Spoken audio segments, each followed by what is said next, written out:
Hereby, I open this academic ceremony at Maastricht University. First of all, I welcome Mr. Turki Refaee, and he will defend his academic thesis, Quantitative Imaging Analysis, Challenges and Potentials. I welcome all the members of the degree committee, and in particular, the three supervisors. First of all, Professor Philippe Lambin. He is Professor of Precision Medicine, Artificial Intelligence and Radiation Oncology at Maastricht University. The co-supervisors is Dr. Woodruff. He is expert in artificial intelligence at Maastricht University. And the third supervisor is Professor Guillot. He is Professor of Respiratory Diseases from the Faculty of Medicine and of the University of Liège, but he is not able to join us today. I will introduce the 6 components later during the opposition.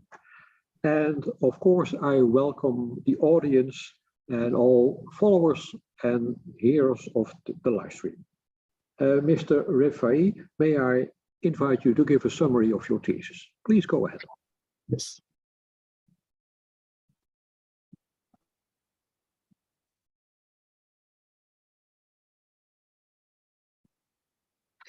Dear Prorector, dear members of the Corona, dear supervisors, family and friends, thank you for being here today.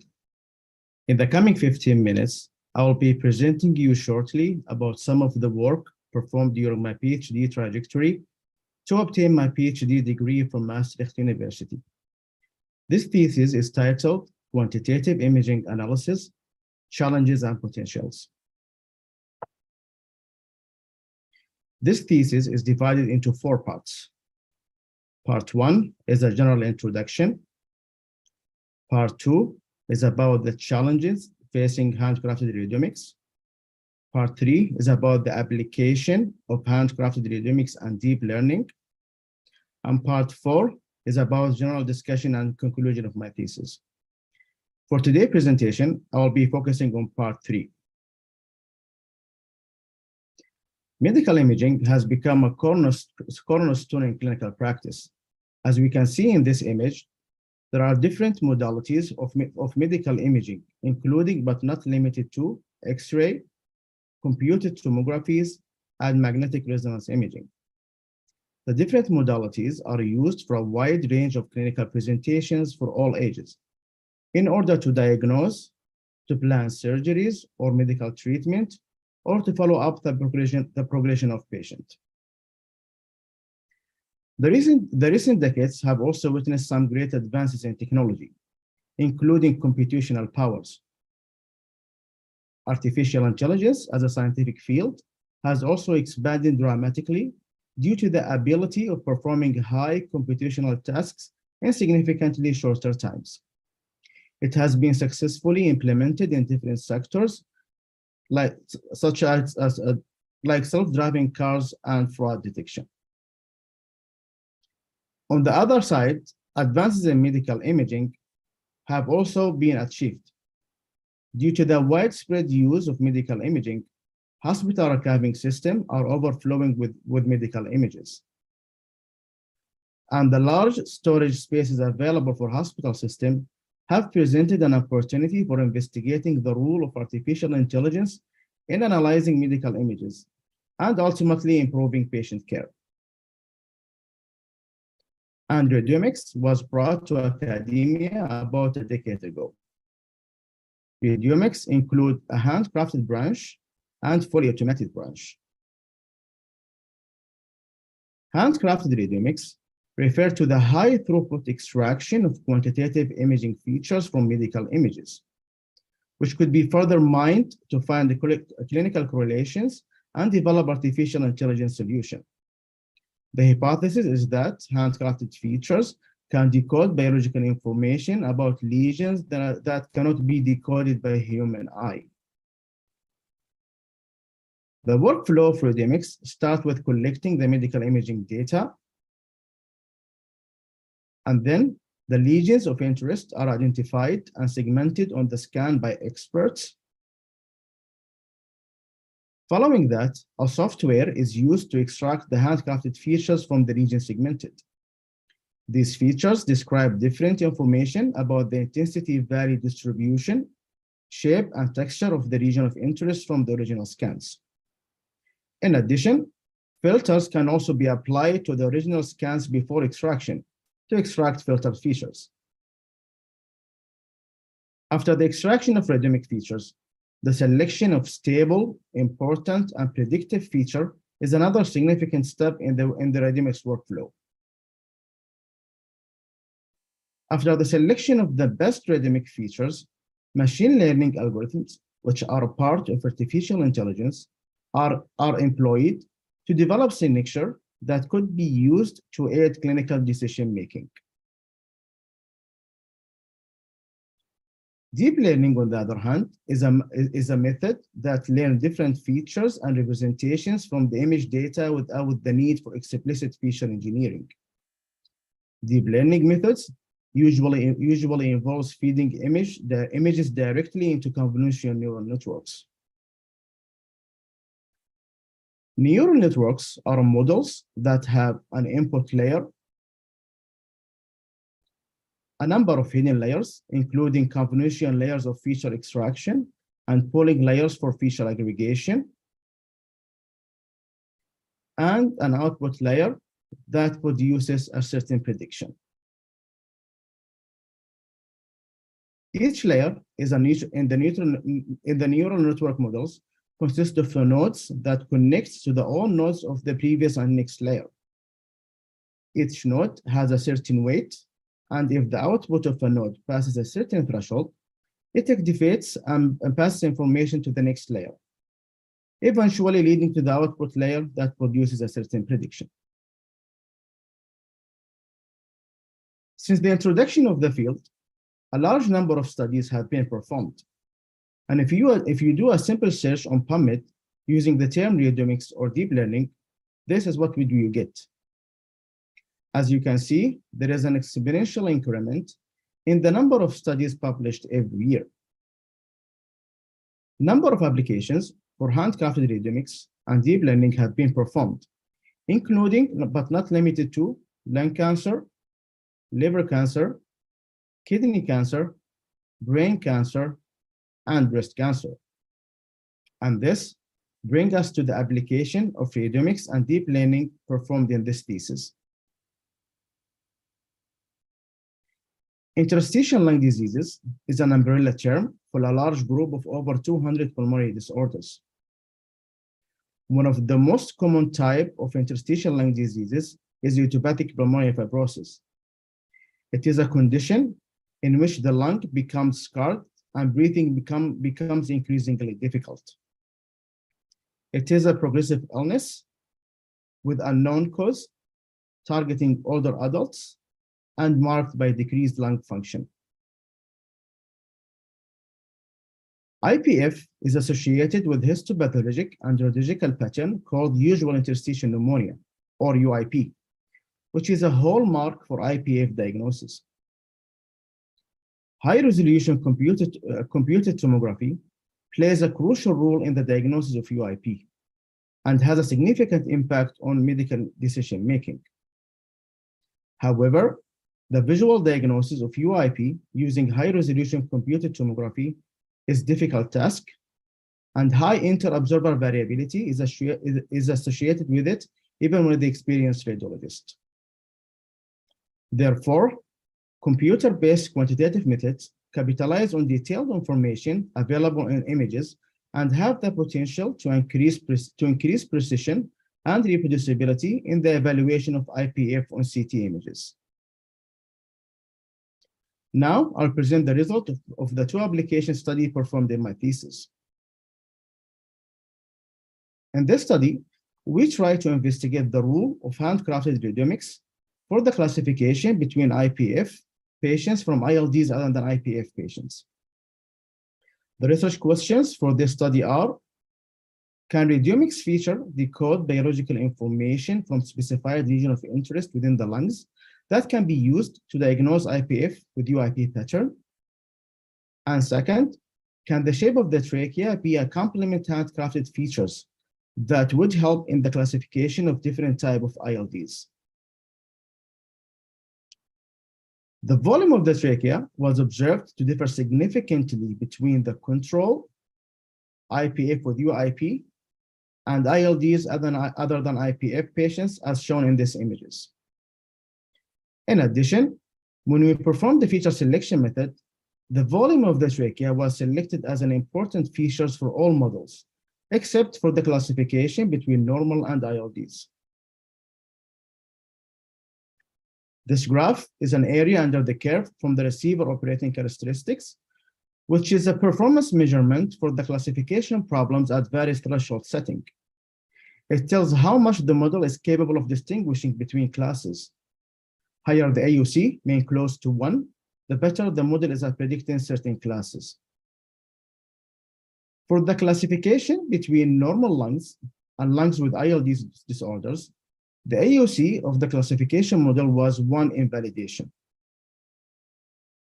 For the classification between IPF with UIP pattern that is presented in CT scan from other ILDs other than IPF with no UIP pattern that is confirmed with lung biopsy, the AUC was 0.96 invalidation. And lastly, for the classification between IPF with UIP pattern that is not presented in CT scan but confirmed in lung biopsy from other ILDs other than IPF with no UIP pattern that is also confirmed in lung biopsy, the AUC was 0.87 invalidation. Now we move to the next study in my presentation today. In this study, we try to investigate the role of both handcrafted radiomics and deep learning in the diagnosis of IPF. The research question for this study is, can both handcrafted radiomics and deep learning classify between IPF and ILDs other than IPF?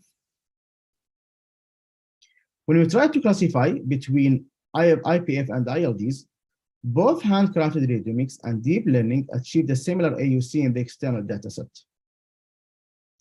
When we performed an ensemble learning, which is the method, utilized multiple machine learning methods in an effort to achieve a better predictive performance as compared to the performance obtained by each machine learning alone, we achieved a higher AUC of 0.91 in the external dataset. The agreement between handcrafted radiomics and deep learning prediction was in 61.4%. We also performed an interpretability analysis, namely SHAP analysis, to understand the handcrafted radiomics model performance. SHAP analysis is an interpretability method that quantifies the impact of each feature on the model prediction in terms of SHAP value. This plot shows whether a high or low feature value affect the model output positively or negatively. The global SHAP summary plot in this figure show that the same feature extracted from each lung separately affect the model prediction for IPF in a similar way. A higher feature value with positive SHAP value in red color in this image forces the model probability to be higher. This plot also showed that texture features, namely gray level co-occurrence, matrix, and intensity histogram, have the highest SHAP value and are the most important feature for IPF diagnosis. We also performed an interpretability analysis, namely GrandCam, to understand the performance of the deep learning model. GrandCam is a popular technique for visualizing where a convolutional neural network model is looking. It is a class specific, meaning it produces a separate visualization for every class presented in the image. In this case, GrandCam overlaid CT image slices obtained from HRCT scans from IPF and non-IPF ILDs patient. It focuses in the tissue pattern in the patient with IPF. However, no information is provided on how this area contributed to the final model. We also performed an in silico trial, which is a platform that enables the creation of benchmark performance level by gathering opinions from specialists in medical imaging based on visual evaluation of HRCT images. The applications allows displaying the CT images one at a time with the option of different planes. The diagnostic performance of the two radiologists, 6 and 23 years of experience, and one pulmonologist, 12 years of experience was recorded for the same external dataset to perform a comparison with the machine learning. As you can see from the table displayed, that handcrafted radiomics, deep learning, and ensemble of both showed better performance than the performance of medical imaging experts. Now, I'll present the general conclusion in my thesis. First, artificial intelligence is a promising tool for personalized medicine, and it will play an important role in patient care within the next 2 decades. Second, an ensemble of handcrafted radiomics and deep learning models showed the best performance, highlighting the complementary value of the 2 quantitative approaches for the diagnosis of lung diseases. Third, post-hoc interpretability methods are useful for explaining the prediction made by radiomics and deep learning. And finally, future studies must employ reproducibility studies to ensure the generalizability of the developed models. By this, we come to the end of my presentation. Thank you for your attention, and I give the floor back to the projector.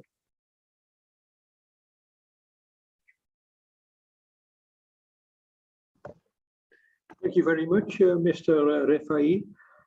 Your position will be opened by Professor van Engeland. She is Professor of Pathobiology of Cancer, in particular the role of epigenetics. And she is also the chair of the Thesis Assessment Committee and secretary of this committee. Professor van Engeland. Thank you, Mr. Prorector. Dear candidate, first of all, congratulations to you and your supervisory team with the completion of this thesis. And thank you for the introductory lecture that you just provided. I want to discuss with you on an experience that I have as a molecular biologist for about 25 years now. And cancer biomarkers have been considered kind of a holy grail for about 20 years now. There's just one problem. There's so many publications on cancer biomarkers. There's hardly any reproducibility. Scientists are using different equipment, different cutoff systems. So when I was reading your thesis, it was kind of a déjà vu moment. You also describe a new technology, radiomics, that is being investigated at multiple research labs.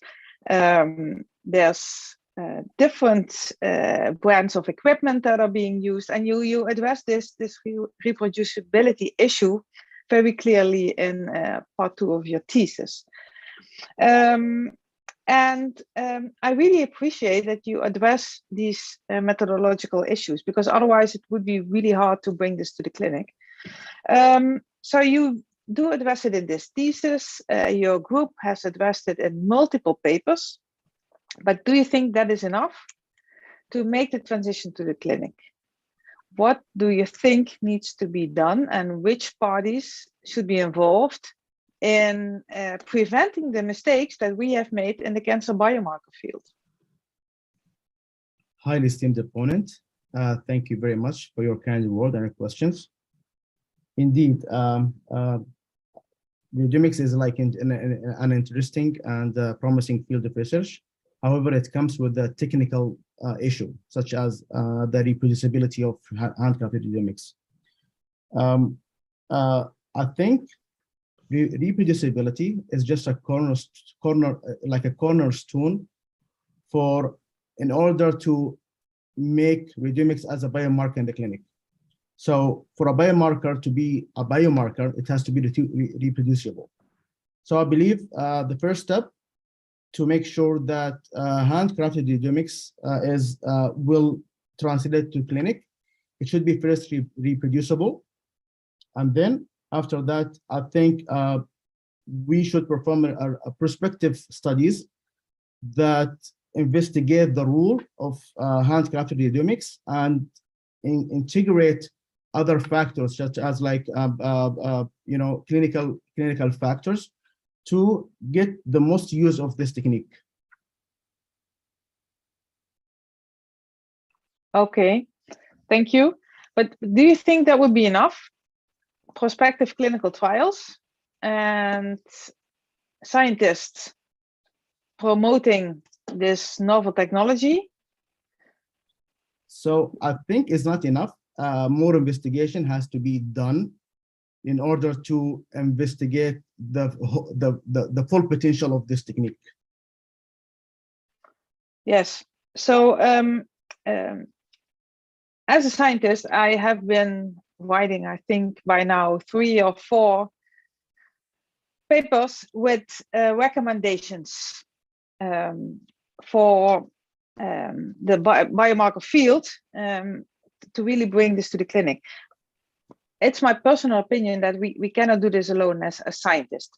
We need a collaboration between the scientists, the clinicians, but also the industry, you know, providing the imaging equipment, but also the journals, in order not to accept every paper with just a few patients and yet another method.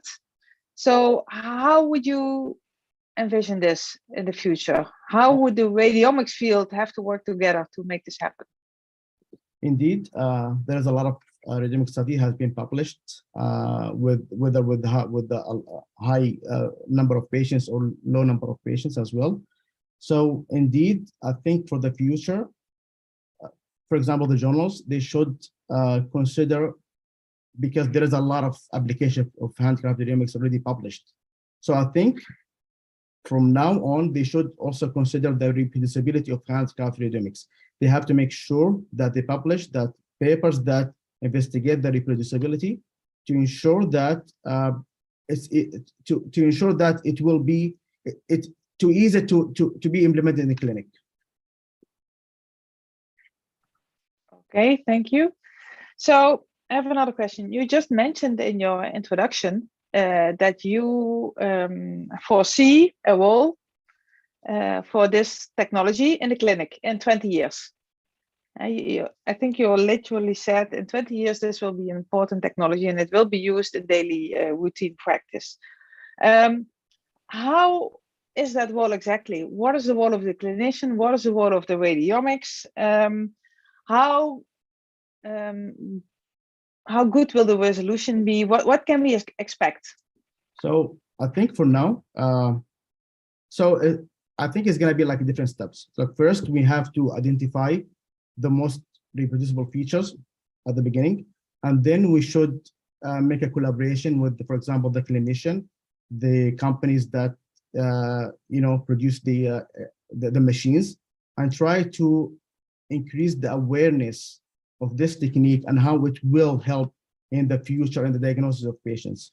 So I think increasing the awareness for the clinician and the companies would be the way for that.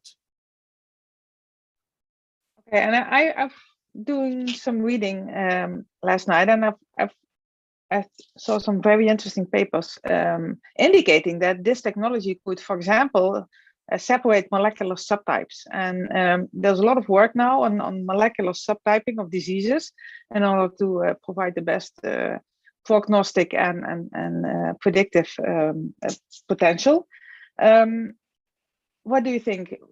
Will this technology be fully able to do that? And don't we need a pathology lab in the future to do this molecular subclassification? Can that be done by radiomics? Well, for now, I think it's not possible, but I think our prospective studies that show the potential of radiomics with other gold standards, like, for example, biopsy or pathology, for example, and then try to compare the performance of the machine learning and the gold standards. And then if they're, like, for example, doing the same, they have like the same result, and then we should construct a prospective study that have that integrate all the aspects of the disease. Like we add radiomics, we add the gold standard, the pathology, the lung function test and everything. So it's a collaborative approach to roll out if this technology will replace, for example, the invasive procedure, like, for example, biopsy in this case. Thank you very much. I'll give the word back to the pro-rector. Thank you. Thank you, Professor van Engeland. Your position will be continued by Professor Wesseling. He is Professor of Respiratory Medicine at Maastricht University. Professor Wesseling. Thank you, Mr. Prorector. Dear candidate, also from my side, compliments and congratulations for a very interesting and fascinating piece of research with a significant proportion of your work published in peer-reviewed journals. And for a clinician, a fascinating, rapidly expanding area of expertise. Now, already on page 185, you mentioned that it is difficult for clinicians to understand, etc., and that is precisely the case. So you need to help me getting things straight with your research. Can you please read proposition number 5 for me?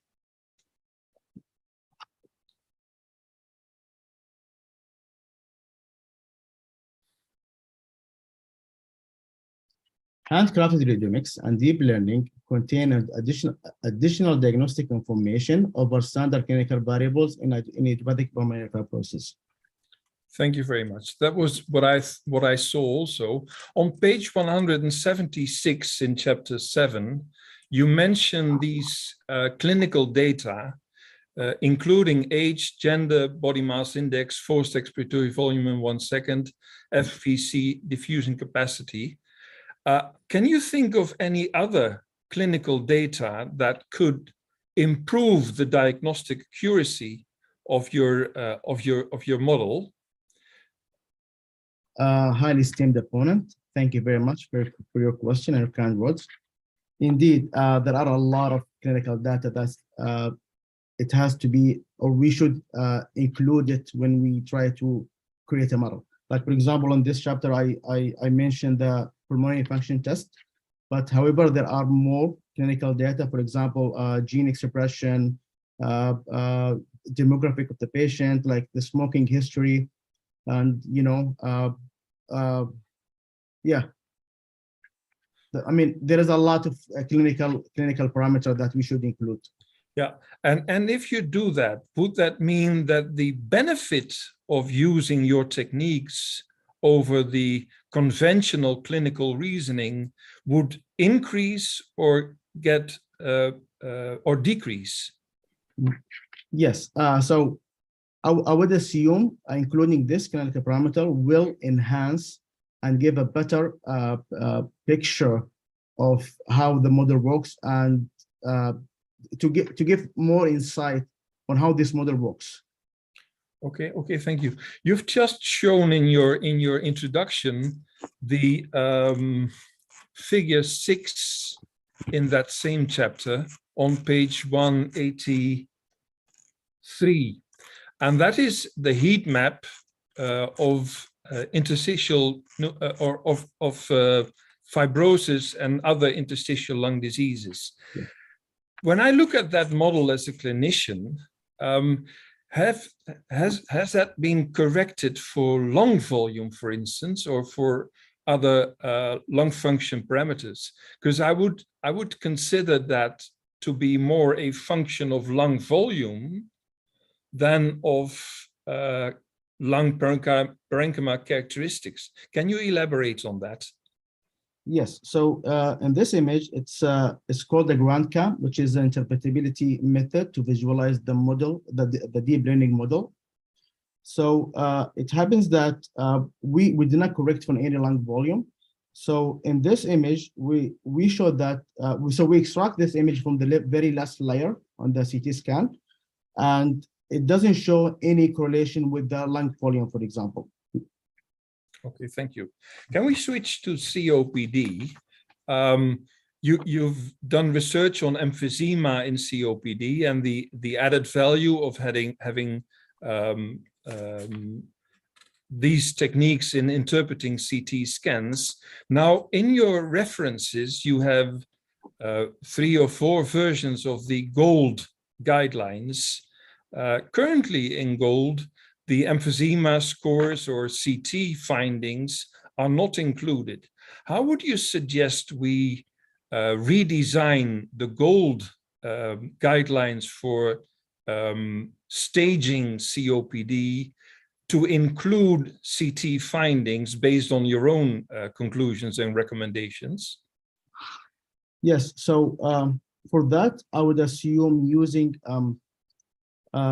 quantitative imaging, like such as, for example, radiomics, that quantify different lung texture, for example, emphysema, honeycombing and stuff, and try to incorporate this to the gold standard of COPD.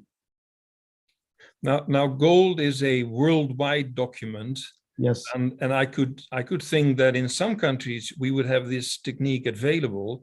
Could you have a CT scan radiomics for dummies recommendation in GOLD? I would assume maybe it's gonna be possible in the future, but for now, I'm not sure if this is even possible. You know, but I think in the future, you know, a machine that is just specific for radiomic studies will be possible. Okay. Okay, I thank you for your answers, and I give the word back to the pro-rector. Thank you, Professor Wesseling. The next opponent is Professor Henning Muller. He is a professor in medical computer science, and he is affiliated with the University of Geneva and the University of Applied Science, Western Switzerland, in Switzerland. Professor Muller. Thank you very much. So first of all, also congratulations from my side on first the written thesis and then also the presentation, the clear presentation that you gave. I have a question regarding the radiomics features that are handcrafted versus deep learning based. So you showed that they are sort of complementary because fusing them leads to better result. Are there any specific areas where one or the other have clear advantages or inconveniences that you have encountered in your studies? Highly esteemed opponent, thank you very much for your kind word and questions. I did not counter this in my analysis. However, the idea of using both handcrafted radiomics and deep learning is that because they are different in nature. For example, handcrafted radiomics is a feature-based selection method, while deep learning is based on the gradient optimization. So they learn very different features, as shown in the previous publication, that deep learning leverages the texture features, while it's not able to extract, for example, first order feature or a shape feature. So based on that, we did the ensemble to show how they complement each other. And as is shown in chapter 9, that when we create a model using handcrafted radiomics and deep learning, we achieve the similar AUC. However, when we ensemble both of them, we get a boost in the performance. We got a AUC of 0.91. So then in terms of advantages or inconveniences, you would always recommend to do a combination of the two and not use a single one of them? Yeah. Okay. Within the image biomarker standardization initiative, there has been in terms of standardizing radiomic features, also about the implementations, because it turned out that quite often different implementations deliver very different values. For deep learning, that is actually non-trivial because quite often you random data augmentation, etc., with different parameters. So that is not that easy to actually standardize. How would you go ahead to make sure that different implementations of deep learning-based radiomics would actually deliver the same results? Well, I think for the future studies, I think a prospective virtual and clinical trial that include both handcrafted radiomics and deep learning prediction, along with the interpretability plots, to show that should be made available for the doctor when they try to make a diagnosis to confirm its clinical utility. So I think maybe in the future, maybe the handcrafted features might explain the performance of the deep learning. But that would not allow to standardize like deep learning-based radiomic features. That would still be a single implementation. It wouldn't allow you to compare features across different studies, which is sort of the objective, to make sure that are there any steps that you could imagine towards really standardizing the pipeline, so we can assure that if two different research groups implement a specific pipeline, they will actually get the same results? Yes, I'm not sure if there is like a method for standardizing deep learning, but there is a promising guideline that there is a paper published by Lekadir. It's called Future AI Guideline, that makes sure that AI is safely implemented into the clinic. Like there is like a firm framework that aims to make sure that AI will be safely implemented into the clinic. So yeah, I think following the guidelines for future AI will be a way to try to standardize the deep learning model. Okay. And then I have a different question about the different protocols, because you compared the influence of kernels on reproducibility of radiomics features and also the influence on slice thickness. There's a variety of other parameters. I don't know if you have tested them, for example, different machines, different producers, Siemens versus Philips or GE, they don't produce the exact same images because they use the different noise reduction, etc. And there's also, many different models from the same producer that produce very different images, different resolutions, etc. Does it actually, how much does it make sense to then, if you have a study where images come from very different machines, so what are the limits of comparability actually in that respect? Have you looked into that, and which parameters besides slice thickness and kernel to take into account? So in part two of my thesis is part two of my thesis is about the reproducibility of handcraft radiomics across different imaging parameters. So we show that the reproducibility of handcraft radiomics are highly dependent on the imaging parameter themselves. So for example, in chapter 3 of my thesis, we showed that a wide range of imaging parameter will negatively affect the reproducibility of handcrafted features. Chapter 5 in my thesis, we also try to look to a single parameter, which is a convolutional kernel, and we show that even with a single parameter, the reproducibility of handcrafted radiomics will greatly be affected. So, and then by this, I would also cite a paper by Ibrahim et al., in which they developed a first quantitative score to assess the reproducibility of CT-based radiomics, and they found that the most three parameters that affect the reproducibility are convolutional kernel, slice thickness, and pixel spacing. Okay. Thank you very much. So I think I can give the word back to the prorector then. Thank you. Thank you, Professor Müller.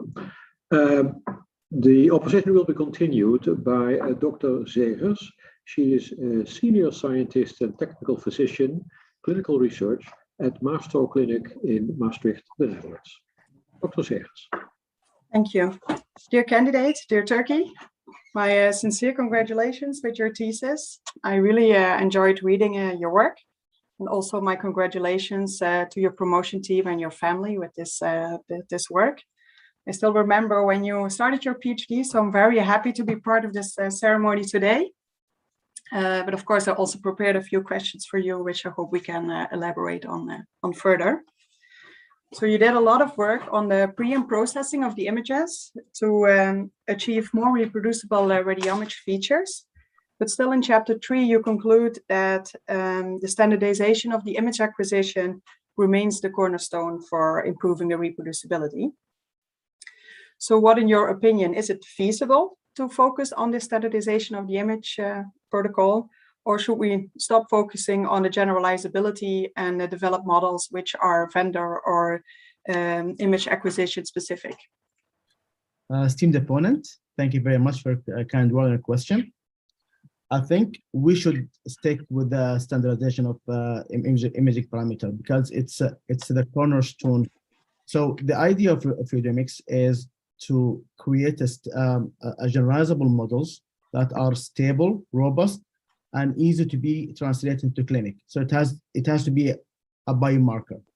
However, if these features are highly affected by the variation in the acquisition and reconstruction parameter, then we're not able to even to translate this meaning to the clinic. So, for example, if you have a model that built on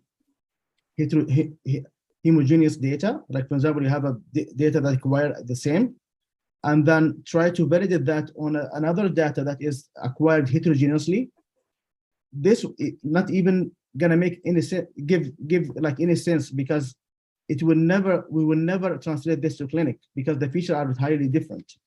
So I think we should focus on the standardization first before developing any signature. Yeah, so you want to reduce the risk of getting bias in your model. Yes. And do you see a difference there for prospective or retrospective studies? Because you already mentioned the prospective studies, which might be. Yeah, I mean, for example, in chapter 8 in my thesis, we build a model in a data set, and then we try to validate an external data set that is acquired heterogeneously, and the performance was really bad, like was 66 in AUC in validation. And this might be explained by the huge variety of imaging parameter in the external data set. While in chapter 8, chapter 9, we did the same and we validated the same data set. However, the performance wasn't bad, was 82 in validation. And this might be explained by the variety, the variety of imaging parameter on the training that might be, the model might be see this variety in the training, and that's why we get a good performance in validation. Yeah, thank you. Thank you for this answer. Yeah, with that also, what you mentioned in chapter 2 is then another obstacle in radiomics analysis is the need for big and standardized clinical data. What opportunities do you see there to achieve big and standardized data? I feel like for the future studies, we should acquire data that from all sources that are like population representative, and then we should try to apply reproducibility analysis with different state-of-the-art methods to harmonize these images, and then we should develop the AI we should develop an AI to detect the out of distribution detection. So to make sure that this data does make sense. And then we build a prospective study that contain radiomics and other clinical parameters, and also with the interpretability methods. Yeah, I agree. And also you used a few public data sets in your analysis. Do you think that is the way to go? I mean, because acquiring data is the most difficult part in radiomics, in radiomics studies. So any public data will be welcome, to do any radiomics study. Okay, thank you. Last question I have for you is that I'm aware indeed that radiomics is used for the diagnosis and for treatment prognosis. I'm currently involved in a project where we try to evaluate potential side effects after treatment. Since, of course, besides curing patients, we also want to be sure that they have a high quality of life after treatment. Do you see an opportunity for radiomics in this field as well? So you mean like the potential of radiomics to improve the quality of life? Yeah, for example, to evaluate side effects after treatment. I'm currently involved in a project in the brain where we treat patients with a tumor in the brain. We want to evaluate if patients have cognitive decline after treatment, and if we could predict this based on imaging information. Do you estimate that? I assume it may be possible, but I think for deep learning will be even more possible because for deep learning you don't need to do like any segmentation or anything. You just throw the images and it will do it will do its magics, and then it gives you an outcome. So I think deep learning will be better solution. Okay, thank you. Yeah. Is there time for one final question? Yeah, okay. You mentioned already a few times the AUC, or the performance metric of the radiomics analysis. Do you believe this is the best performance metric to be used if you want to translate the work to the clinical practice, or would you select a different performance method to I think evaluate results? yes. I think it's a good metric, especially for balanced data. AUC is the best metric. But however, if you have like imbalanced data, there is other metrics, you know, for like precision and recall. I think there are more metrics to be used. But for now, this I think is the best way to, if we want to classify between two different classes. Yeah, I was thinking, for example, as a doctor, if I would want to use your model, I would want to know how many false positive, false negatives I would have. Yeah. If This is also reported in my chapter 8 and 9 as well. And yes, for doctors, I think they don't want AUC, they want the accuracy, sensitivity, and specificity as well. Yes. Yeah. Okay. Thank you very much. I would like to give the word back to the prorector. Thank you, Dr. Segers. The opposition will be continued by Dr. Van Siemijs. He is Associate Professor in Medical Physics at the University of Libre de Bruxelles in Belgium. Thank you, dear Prorector, and congratulations, dear candidate. This is already a great achievement. I know how PhD thesis is demanding, so again, congratulations for being there. My first question is about the reproducibility of the radiomic features that span chapter 3 to 6. So the question is, what is the rationale behind using the original pixel spacing and slice thickness? Indeed, the pixel size is typically twice with the Philips scanner that you used in comparison with the GE scanners. And we can easily imagine that many features based on similar neighboring pixels in various directions will dramatically differ between both groups of scanners if you use the original image definition. And indeed, this is what you observed. One scanner, one setting actually, the setting 9, has best concordance with the 4, 5, and 6, which are GE settings. And probably is the same for all different couples and pairs of scanners. So what did you expect when you used the original pixel spacing and slice thickness? Highly esteemed opponent, thank you very much for your questions. So in the second part of my thesis, from chapter 3 to 6, we try to investigate the rule of handcrafted radiomics and how they affect by the variation in imaging parameters, and to assess the reproducibility of radiomics features based on that.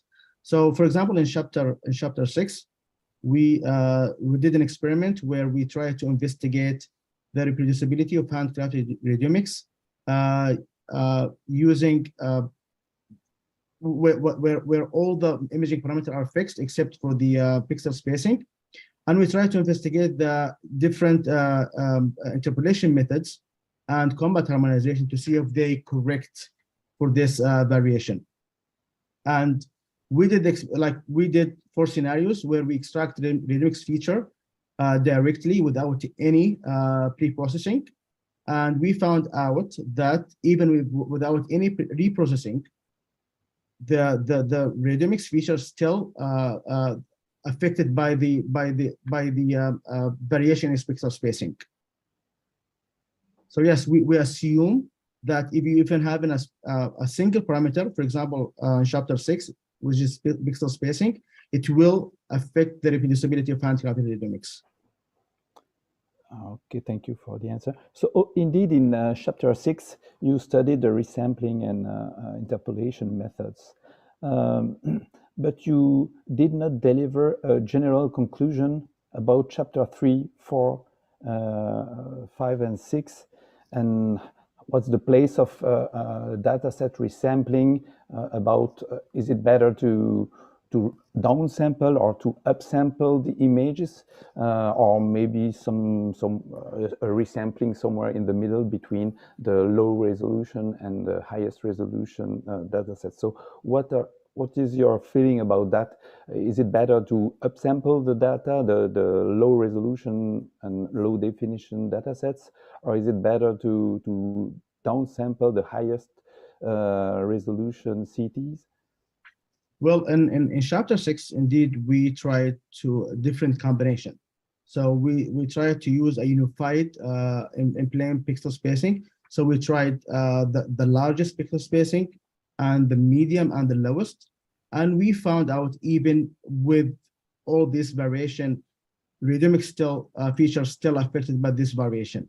So the conclusion of part 2 of my thesis is that whenever you have a single parameter that is different, when you have all the parameters fixed except for one parameter, the reproducibility of handcrafted radiomics still affected by this variation. It's affected, but what is the best way to address and to process this data set in Yes, that case? so I think I would like to cite a paper by Mali et al. That investigate different methods for harmonization radiomics features, and there are 2 different levels in the image level and feature level. So for the image domain or image level, there are different methods such as like standardization of imaging parameters using a clinical trial, or post-processing of the raw sensor data, or using some deep learning methods like style transfer. While in the feature domain, there is different way to harmonize features, such as identify the reproducible features or feature normalization. So I think in the future, a study that incorporate different harmonization method to address the effect of this variation will be of great importance. But as far as I know, in chapter 6, you found that resampling was much more effective than using combat, and that the combination of both techniques was not really beneficial to the outcome, that the resampling was enough. So what kind of protocols or pipeline would you advise us to apply? Indeed, and also in chapter 5, we found out that the combination of kernel normalization and combat resulted in a great improvement in the reproducibility of handcrafted radiomics. So I think in the future, a combination of pre and post imaging processing will be a good way to assist the harmonization of handcrafted radiomics.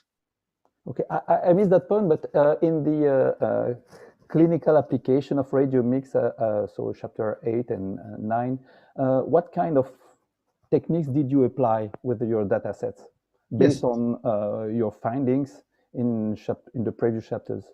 Yes, in chapter 8 and 9, we did resampling, image interpolation, and we did image interpolation to reduce the variances in the pixel images.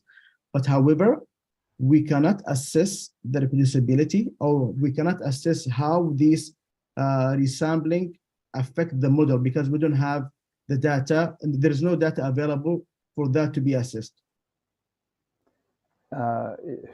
Again, this is not about assessment of the reproducibility. This is just a way to use large data sets. So if you think that resampling is the best way to tackle this kind of issue and maybe lack of reproducibility, then it's clear. We just have to resample, and that's exactly what you did. So I have also a last question. We have to move on. I have to interrupt you. We have to move on to the next opponent. Thank you very much, Dr. Alcimais. Thank you. Thank you, dear Prorector. Thank you. The next opponent is Dr. Occhipinti, and she is Associate Professor in Quantitative Imaging at the company Radiomics in Liège in Belgium. Dr. Occhipinti. Yes. Thank you for the presentation. Dear Turkey, compliments, congratulations for your work in such a passionate and innovative work field of research. So as quantitative imaging is, I did also my PhD on this specific topic. So very, very interesting one. I wanted to discuss a bit in chapter 7 for COPD. You discussed the emerging role of radiomics in COPD and lung cancer. Since lung cancer screening programs are becoming more widely adopted, not only in the US, but also in Europe now, and most centers are using low-dose CT scan protocols, what do you think about reproducibility? What do you think about the stability of the radiomics features in these type of protocols, in this setting of low dose? Esteemed opponent, thank you very much for your kind word and questions. I would believe theoretically, if you have a model that based on in a low dose CT, for example, I would assume that this will never affect the model performance, for example. And there is some studies already shown that there is no difference between actual CT and low dose CT. So I would assume in the future a prospective clinical trial that uses whether low dose CT or actual CT, there will never be any difference between them. Okay, and so this is based on the fact that actually you discussed in chapter 3 the fact that milliamperage and kilovoltage is less important parameters than pixel spacing kernel reconstruction kernels.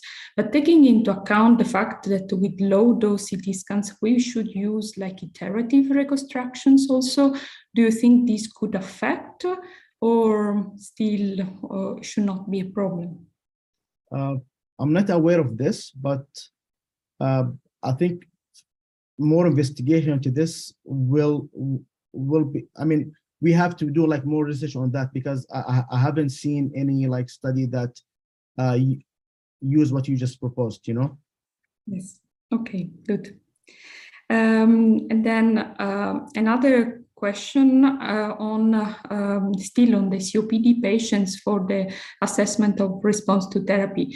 By using quantitative imaging, you mentioned in the chapter that actually there are so many parameters that can be used, extrapolated from the CT images, that this could really help in the tailoring of the treatment of these patients. So if we just go to, for example, patient who will undergo to interventional procedures like valve placement, we need, like the clinicians need to know the quantity, not only the extent of emphysema, but also the integrity of fissures. And so all these parameters should be combined together.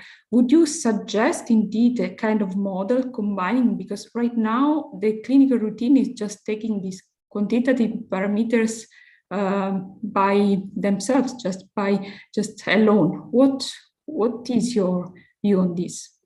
Yes, so I think in the future, a cluster analysis that involve radiological features along with clinical features and genetics would be a way to cluster, for example, COPD to see. For example, cluster, for example, the stage of COPD, or in case of interstitial lung diseases, to see how different clusters are related to the disease itself. Okay, so the combination would be an important thing. Yes.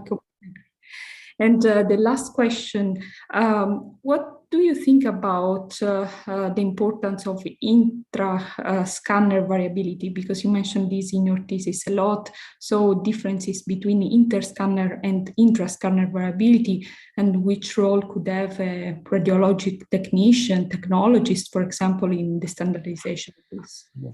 So for this, I would like to cite a paper by Pry et al. In Journal of Methods. The title is Variability of Computed Tomography Radiomics Features of fibrosing interstitial lung diseases. It's a test retest. So they have two groups, 60 patients divided in two groups. A group scanned in one scanner in 2 time points, and another group scanned in two different scanners, also in 2 time points. And they found out for the same scan, the most of the features are repeatable. However, if you have 2 scanners with the same parameters, they could not assess the reproducibility of the features when the 2 scanners different. So I believe in the future, a study that just construct for the same acquisition parameters for intra and inter scanner is of great importance for sure. Okay, thank you. I There think is still time for a very short question. okay, good. So we talked about all these, and very shortly, what do you think about the delta radiomics in lung cancer? You mentioned that, which is the role of these in clinical practice? So yeah, I think delta radiomics, it's a way to assess the feature in 2 different time points. And for sure, for future studies, for example, in interstitial lung diseases, a study that incorporate longitudinal studies to see the progression of the disease, for example, at a time point. As you will have noticed, Mr. Refaee, the time for defending your thesis has passed. The committee will now withdraw to discuss the quality of your thesis and the quality of your defense, and please await our return with results of our deliberation.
Mr. Turkey Refaee, the degree committee here present online has assessed the quality of your thesis and the quality of your defense.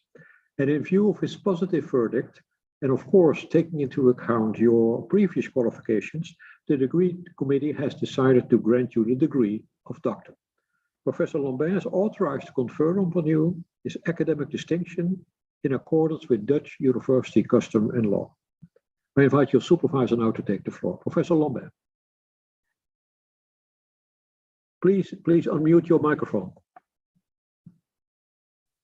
Do you promise to work in accordance with the principles of scientific integrity at all times, to be careful and honest, transparent, independent, and responsible? I promise. By the authority vested in us by law and in conformity with the decision of the committee here present online, I hereby confer upon you, Turkey Refaee, the degree of doctors and grant you all rights attached by custom and law. As evidence of this, you will soon receive the degree certificate signed by the rector, the secretary, and the supervisor, affixed with the official seal of the university shown by the beadle.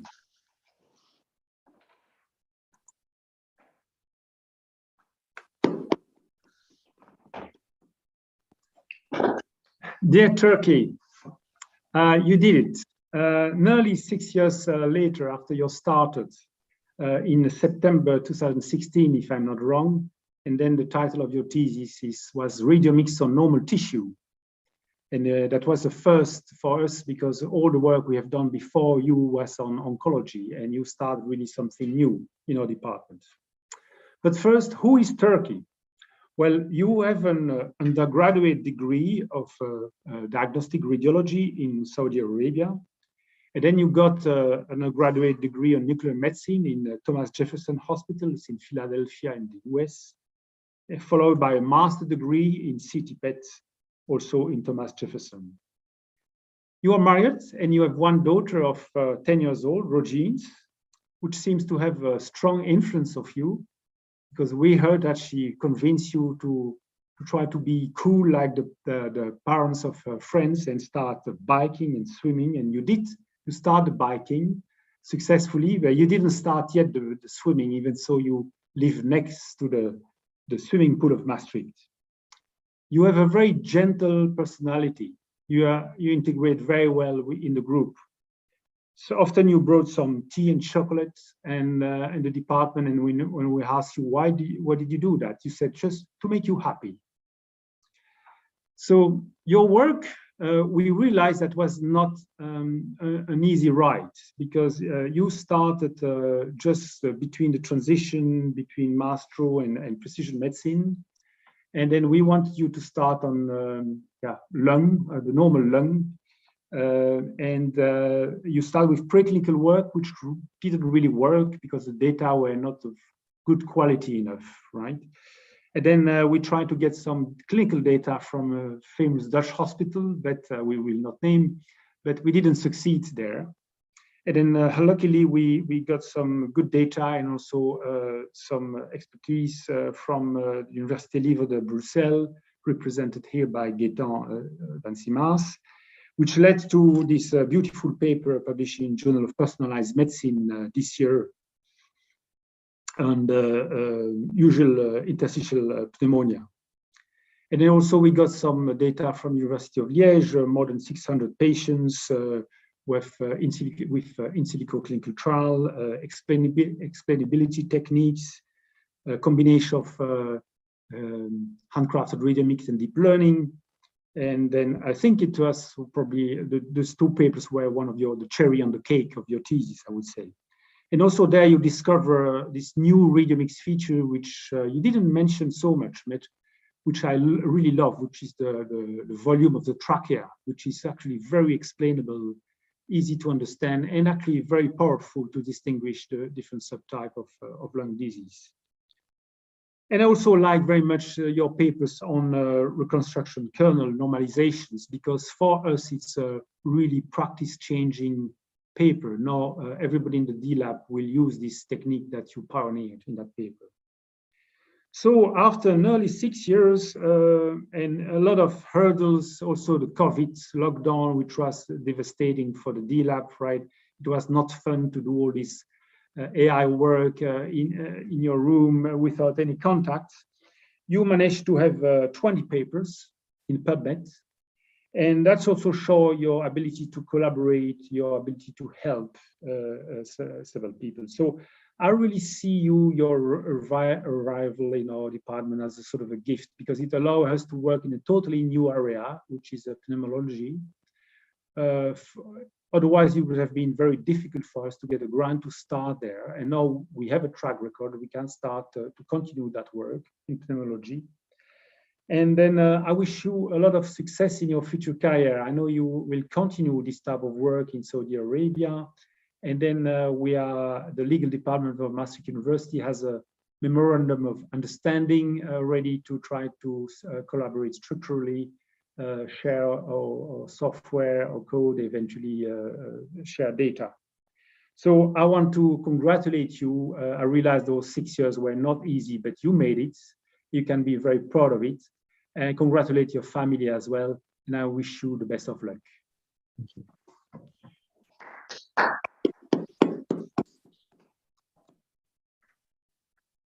Esteemed Dr. Refaee, dear Turkey, it's my pleasure to congratulate you with your doctorate, and I do that also on behalf of the College of Deans of Maastricht University.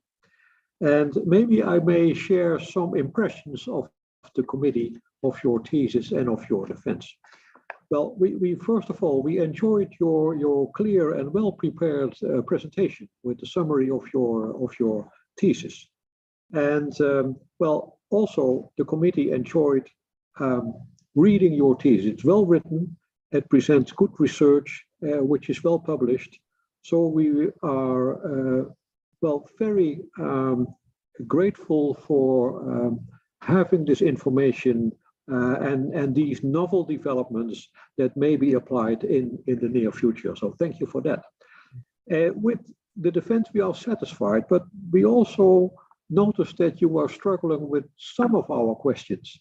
And maybe nerves can play a role. And also, we are aware that you are not a clinician.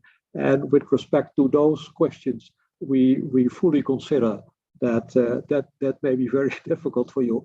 But we are very satisfied with your defense. But we would have liked to have somewhat more time to have some more discussions in detail, and with particular on the clinical impact. But it's just 45 minutes. I would like to congratulate your 3 supervisors. Unfortunately, Professor Guillot could not be present, but I congratulate Professor Lambert and Dr. Woodruff with the results in seeing your thesis and your defense today. So congratulations with the young Dr. Refaee. And of course, I would like to include in my congratulations your family and all your colleagues and friends, and in particular those who have contributed to the results of your studies and with the preparation of the thesis. Congratulations with that. I thank all the members of both the thesis assessment committee and of this degree committee. Thank you all for your input and your interesting questions and the interesting discussion that we had. Maastricht University appreciates your input and your work and your contributions to these 2 committees. And finally, I would like to thank the viewers of the live stream. And after this session, when I have closed this academic ceremony, we will have another 10 minutes, Turkey, to congratulate you as all members of this committee. So please stay on. Hereby, I close this academic ceremony at Maastricht University.